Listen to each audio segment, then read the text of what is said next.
Está de volta o programa Faixa Pública com um debate sobre a influência dos Estados Unidos na TV brasileira.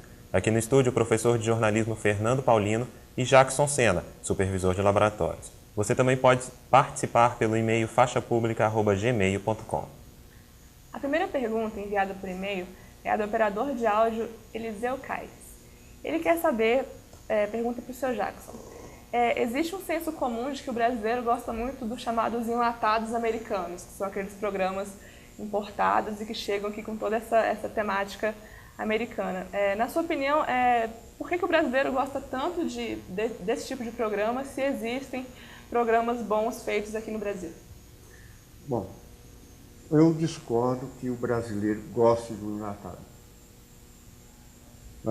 Tivemos uma influência, usamos muito o enlatado, mas hoje, com as novas programações das emissoras, os novos programas que estão sendo criados, nós estamos começando a gostar do nosso produto e estamos deixando de lado o enlatado. Temos muito ainda. Nós temos canais de televisões que a dublagem, você nota assim que é absurdo. Você vê um enlatado direto, mas já temos emissoras trabalhando já em programação já nacional. E isso está incentivando nós brasileiros a gostar do nosso produto. Gostaria de fazer algum comentário, professor? Que é interessante como que, diferentemente de muitos países, o brasileiro assiste a programação nacional no prime time, né, no horário nobre. Então, é claro que há público enlatado e há também um olhar enlatado, digamos assim, da televisão.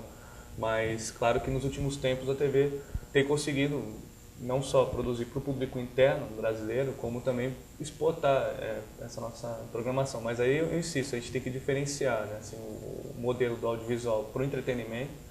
Assim, mesmo o Big Brother, ele pode ser considerado um enlatado porque foi importado, né, em modelo, enfim, uma produtora holandesa, da Lemon.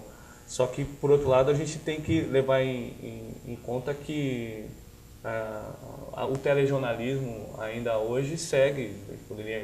Qual o nome do perguntador aí, do produtor que mandou? Eliseu Caires. Eliseu, então.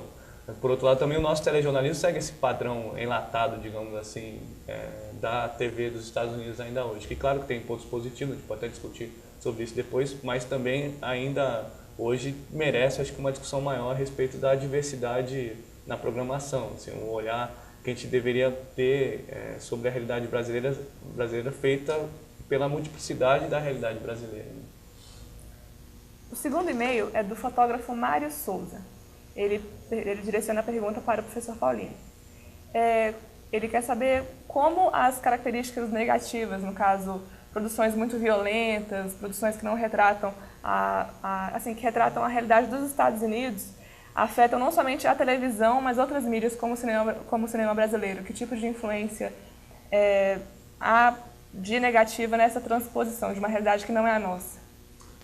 Olha, Mário, o filme, né, Cidade de Deus, baseado no livro Paulinho na Cidade de Deus, trata um pouco dessa questão, né, e proporciona esse debate a respeito da violência no audiovisual. Agora, é interessante falar da transposição da realidade audiovisual violenta, porque, na verdade, talvez a gente hoje viva uma realidade ainda mais violenta aqui no Brasil, sendo nas cidades urbanas, do que na realidade, né, no país como os Estados Unidos, que já conseguiu, em algumas cidades como Nova York, diminuir sobremaneira as taxas de violência. Então, sua pergunta me faz lembrar uma vez um anúncio do filme, cara, né? 5 mortes em uma semana, Nova York não respirava mais como antes, tal. Aí, não me lembro do título do filme, mas 5 mortes numa semana é algo que talvez seja um sonho para, né, infelizmente, né, em taxa de homicídio para uma cidade como o Rio de Janeiro, como São Paulo. Então, aí voltando mais diretamente para a sua pergunta, né, eu acho que é importante fazer um balanço, né, a respeito do conteúdo violento, porque grande parte do público, ainda hoje, né, no horário acima das 9 horas da noite, é composto por crianças e adolescentes.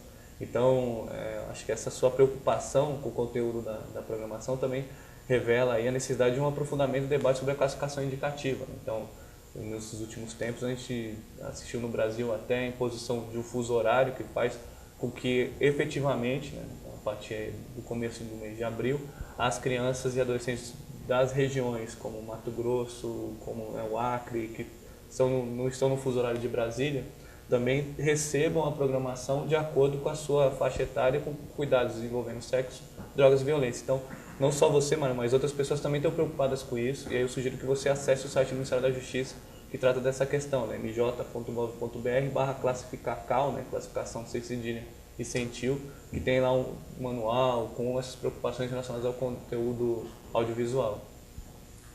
Jacques, como você avalia essa questão? Olha, eu não diria só o enlatado, o desenho animado também. Você vê que os desenhos animados é uma violência total. Até o desenho animado para criança também incentiva. Meus netos, por exemplo, é Power Ranger o tempo todo. E só é briga, só é pauleira. É o tempo todo, Power Ranger. Por quê? Criando na criança um instinto de violência. Ele quer ser um artista, bonzinho, que só sabe bater.